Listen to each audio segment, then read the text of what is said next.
And if you can do that, and you find somebody else that is willing to do that and able to do that, imagine that's the relationship that you're looking for. And it is possible. And it's so sweet. Just the other day, I was sharing and my wife responded, I could see how you could feel that, and it totally makes sense. And it's just like, felt so comforting. Hey, welcome back to another episode of Grounded Pursuit. I'm Phil Merrill. I'm a licensed therapist. I'm a husband. I'm a father of 3 girls. I'm also a Jesus follower. This video podcast is to help you navigate relationship conflict.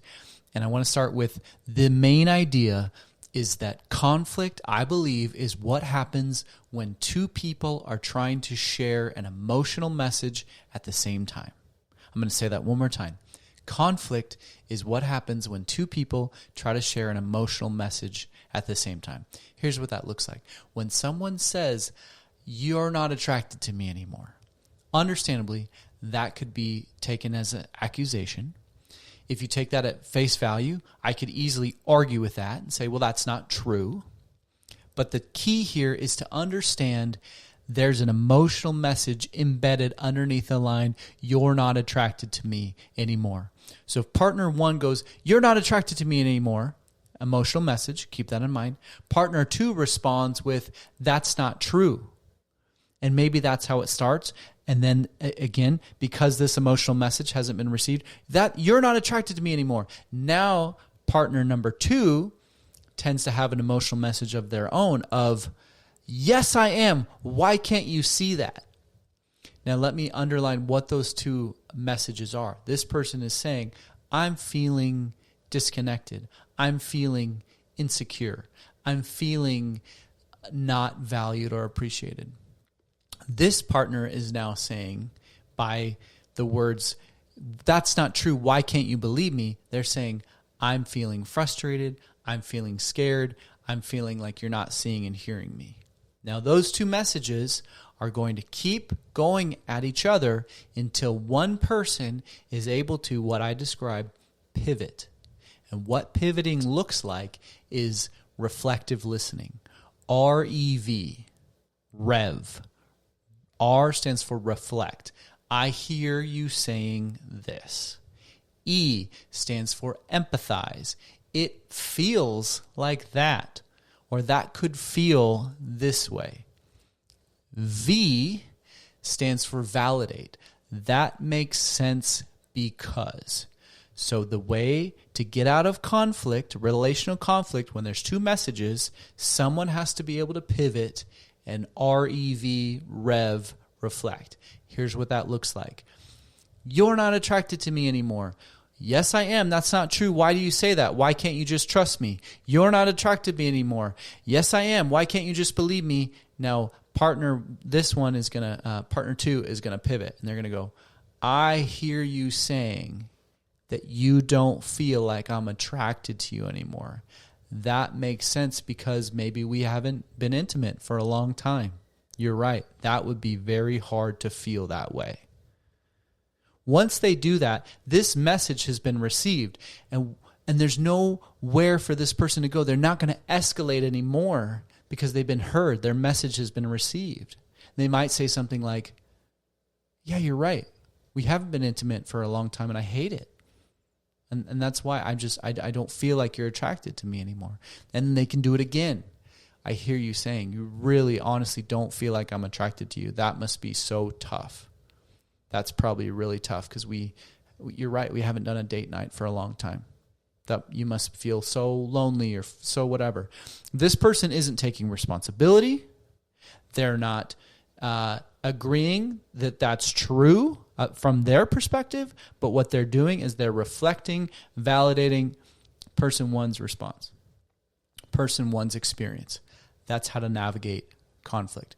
What that could look like for this partner is, "You're not attracted to me. That's not true. Why don't you believe me?"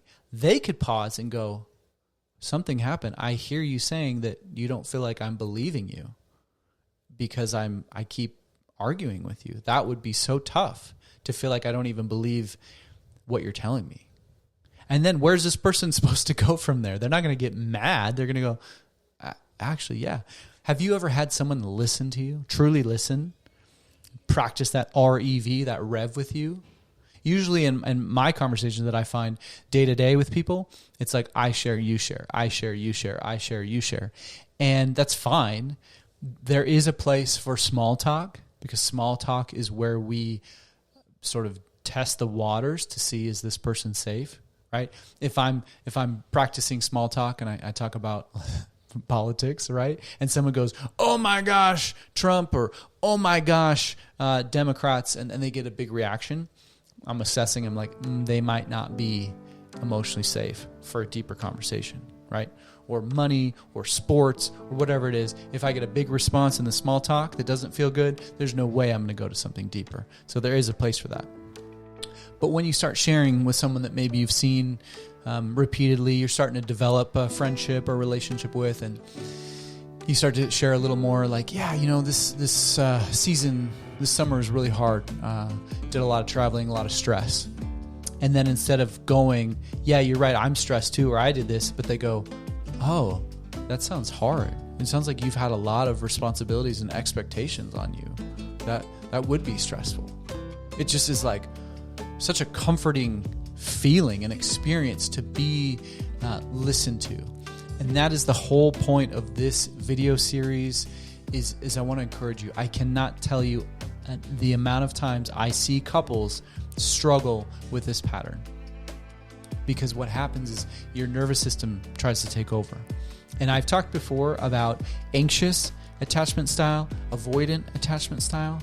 And even in that, people get locked in and they think this is just how it is. And they don't even realize that in that moment, they're still just sending an emotional message. The avoidant is sending a message saying, I'm uncomfortable. I don't feel safe in this space. That has to be received, reflected. You're telling me that even now the conversation feels tense to you and it's not comfortable. That would be so tough. Thank you for letting me know. Or to the anxious partner, they're saying, I can't reach you. Why don't you get it? Where are you? That has to be received. I can really tell that you feel like I'm not even there. I'm not even listening to you. That would be so tough. But too often we do what is quick to blame. We want to go, you're wrong. And I promise you, if you are playing the blame game, you are never going to get out of it. That is forever going to keep you locked into a relationship that you don't want to be in. And it takes a lot of humility. It takes a lot of nervous system work. But if you are able to cross that bridge and go, I feel this so strongly, this is my experience, and there can be room for your experience too. I just know that we can't share our experiences at the same time. That's going to save you so much heartache and so much conflict and so much miscommunication. So many couples get into this equilibrium where they go, well, we talked about this subject in the past and it led to fighting, so we're not going to do that again. And then they miss out on some really deep connections and opportunities to build intimacy and vulnerability. And I don't think anybody really truly wants that. And so if you can understand certain topics are going to cause stronger levels of emotional intensity, that makes sense. That's why. Call it religion or politics or money or sex or in-laws or children or whatever it is. Certain things are going to dial up your emotional response. And if you can just own that and go, yep, when I talk about money, I have a big, strong reaction. Just like take that into consideration and go, hey, when I talk to you about money, I know that I have a big feeling and what I need from you is just to listen.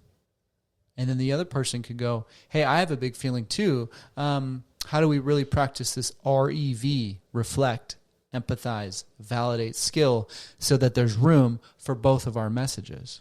I sometimes use this analogy, letters. I know nobody sends letters anymore, but visually it makes sense as letters are designed to be sent and received in relationship. And what happens when two people try to hand each other letters at the same time and they don't have an extra hand? It just causes a mess. And what happens, I believe, in that metaphor is you have a pileup. You have a stack of unread and unsent letters. And so what happens is when you're presented with a present day situation, it's like you're instantly transported back to this room with a pileup of letters, and it can feel overwhelming and you can't even make sense. You're like, you get lost. And then it's understandable that if you're not aware of it, if you're not realizing what's happening, you're going to do the easiest thing to do to try to feel better. And that could be shutting down, that could be blowing up, that could be turning to a distraction. But you're never really dealing with the root of the problem. And so it takes some skills, it takes some purposefulness to be able to go, hold on, I'm only in control of my own system and my own letters. And I need to be aware of what letters there are and how intense they are, because if I'm not aware, there's no way this other person is going to handle it. We cannot be in a healthy relationship where we're relying on the other person to fix us. That's not sustainable. That's never going to work. I tell couples this all the time, that a healthy relationship is made up of two healthy individuals. Sometimes you've heard it say like, you give 50 and I give 50. And it's like, no, we're both going to give 100 and we're going to walk side by side through this thing called life. And sometimes I may notice you're getting tired and I'm going to, out of my own reserve, choose to be able to help you and complement with you, because I know that's what we do as a team. Teammates work together for the common goal, but they don't just sacrifice each other to, it's like a three-legged race. You can't drag somebody across the finish line. That's never going to work. You have to find a way to work in step. And conflict is so common, and conflict isn't the enemy. Fighting is the enemy. I hope you hear that. But I want you to think about what are moments that you've had conflict and what happens physically. What do you notice? What comes up in your body? Where do you carry tension? Is it in your chest? Is it in your stomach? And when you start to feel that, what do you do? For a long time, I had no idea this was going on, right? Ignorance is bliss until it's not. But if you get anything out of this video, just pause and go, oh my gosh, okay, my chest is tight. I don't like that feeling of my chest being tight. And what do I do to try to feel better? Oh, well, maybe I go to the pantry, try to eat something. Maybe I try to get away from whatever I'm at as soon as I can. Maybe I try to yell. It's not wrong to want to find comfort. Just take an extra second and think through, how does my response to try to get back to a place of comfort affect my relationships? And is that getting me the results that I want? And so I think there can be a lot of benefit of, as something comes up, call it a trigger, call it a trauma response, whatever it is, you're going as a human being, you're going to be faced with something that's going to cause an emotional reaction. All you can do, and your responsibility, is to go, what just happened? Acknowledge it. Too often I see people go, well, I shouldn't feel that way. And immediately they've invalidated their own experience. It's like you had a letter come up and you went, well, I shouldn't have that letter to begin with, so I'm going to put it. And what's going to happen? It's just going to add to the pile. That's not going to go away. But you get the letter, you go, the letter's here, the letter's real. Whatever I'm feeling physiologically in my chest or my stomach or my neck is a real thing that's happening. That doesn't mean it's true, whatever my interpretation of this feeling or whatever meaning I'm drawing from this feeling. For example, I feel like everyone hates me. I feel like I'm the worst dad in the world. Okay? Like, that's a feeling. That's a real experience. But is that true? No. I mean, just purely logically, not everyone in the world hates me. That would honestly be amazing if that it's just like nobody knows who I am, and that's fine. And so logically that's not true, but this feeling is real. And so if I go, I shouldn't feel that, that's stupid, because I know logically that's not true, that's still not helping me. So I have to take a second and go, no, what is this? Well, maybe I'm feeling discouraged. Maybe I'm feeling alone. Maybe I'm feeling isolated. Maybe I need some support. And that's a much more helpful, beneficial thing than to just either live in that meaning or to shut it down. Okay? And so understand your emotional messages. Here's the TLDR. Too long, didn't read.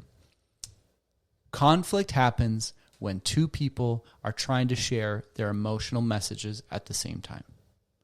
Your job is to understand your own message, learn that, practice that, identify that, and then also learn how to receive and empathize and validate someone else's message.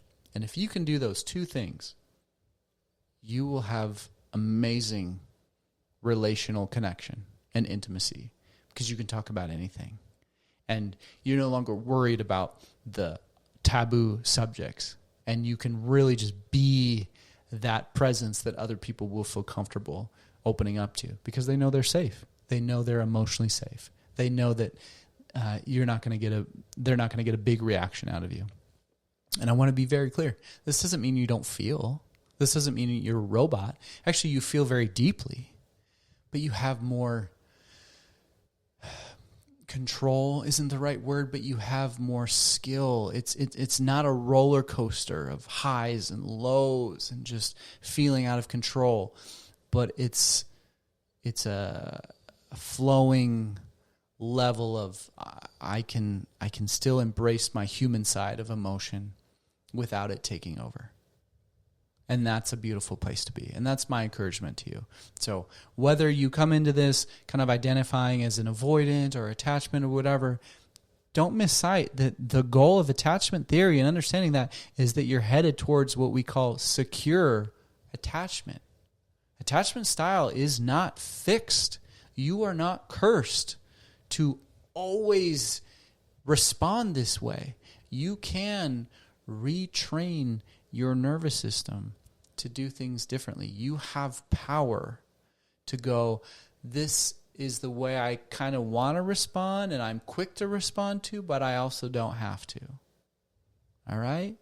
Your job is to head towards being a securely attached person, which in short is defined by I can have my own emotional messages and you can have your own emotional messages, and there's room for both. And I understand if we both try to share at the same time, that's not going to go well. So I can choose to pivot and listen. And if you can do that and you find somebody else that is willing to do that and able to do that, imagine that's the relationship that you're looking for. And it is possible. And it's so sweet. Just the other day, I was sharing and my wife responded, I could see how you could feel that, and it totally makes sense. And it's just like, felt so comforting to my heart, my soul. I don't take it for granted. And the whole point of doing these videos, if only one of you sees this, my heart is that you can experience that too, because it is possible. And you're not crazy for feeling whatever you're feeling. Your feelings are always real. They're just not always true. And if you can take that experience and just name it, validate it for yourself, understand, yes, I do feel very scared that this is going to lead to conflict and go bad. Own that. And I also acknowledge you might be experiencing something different. Or if you feel, oh my gosh, I just need you to understand, it feels like you don't get me at all, and that's scary, and I don't like that feeling. Of course you don't. Own it. Add, and you might be going through something totally different. And there's room for that. All right? I hope this encourages you. Shoot for secure attachment. Feel free to comment if you have any questions, if there's anything I can help you with, and stay in touch.